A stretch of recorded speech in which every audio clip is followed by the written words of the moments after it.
La rue avait beaucoup d'humour. Donc on s'était dit, ça serait bien, nous aussi, militants associatifs et politiques et tout ce que tu veux, d'être dans ce truc avec beaucoup d'humour.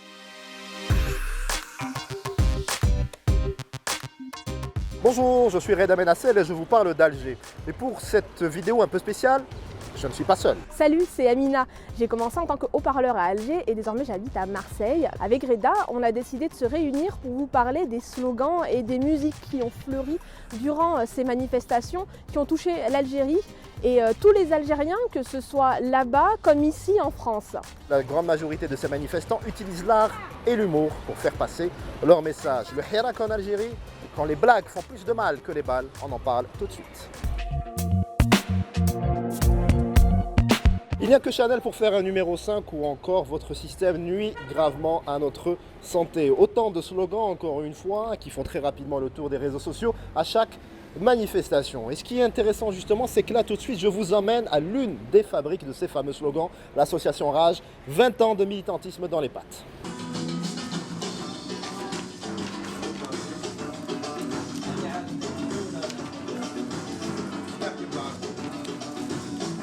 Au début, nous aussi, on était là, oui, Nourid Tahir Nidam, en vieux militant politique, etc. Mais la rue n'était plus... La rue avait beaucoup d'humour. Et on s'était dit, ça serait bien d'apporter aussi quelque chose. Parce que sortir pour marcher, ok, c'est bien beau, mais il est où notre message? Parce qu'on est tellement nombreux dans la rue, finalement, que la voix, elle seule n'est pas audible.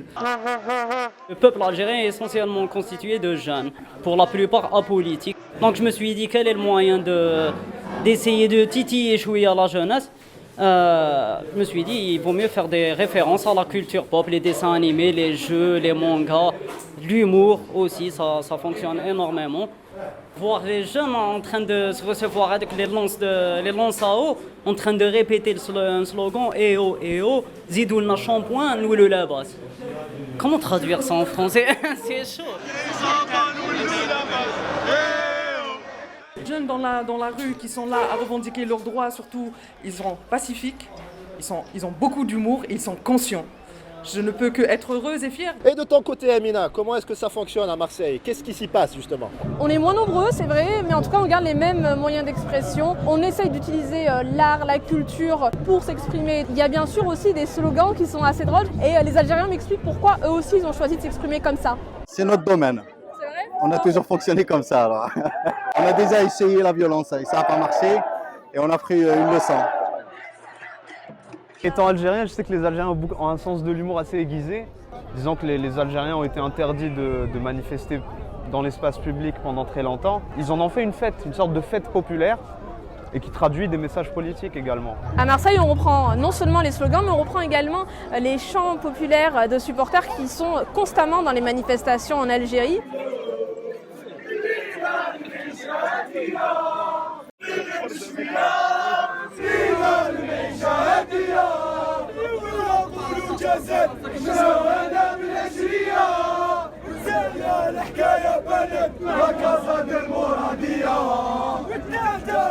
Le but, c'est chacun il exprime sa voix comme il le voit.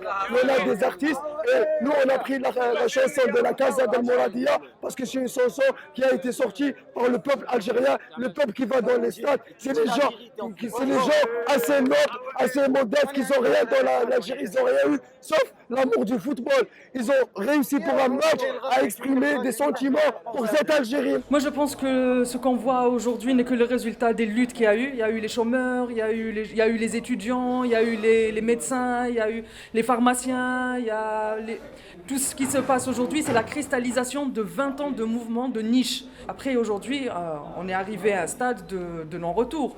Soit on sort, soit on est mort. J'ai surtout eu envie d'être avec les gens et de marcher à leur côté. J'ai l'impression que les gens renouent avec leur identité. Et l'identité algérienne, c'est en grande partie la dérision, la fantaisie. Et là, on voit l'expression du génie populaire.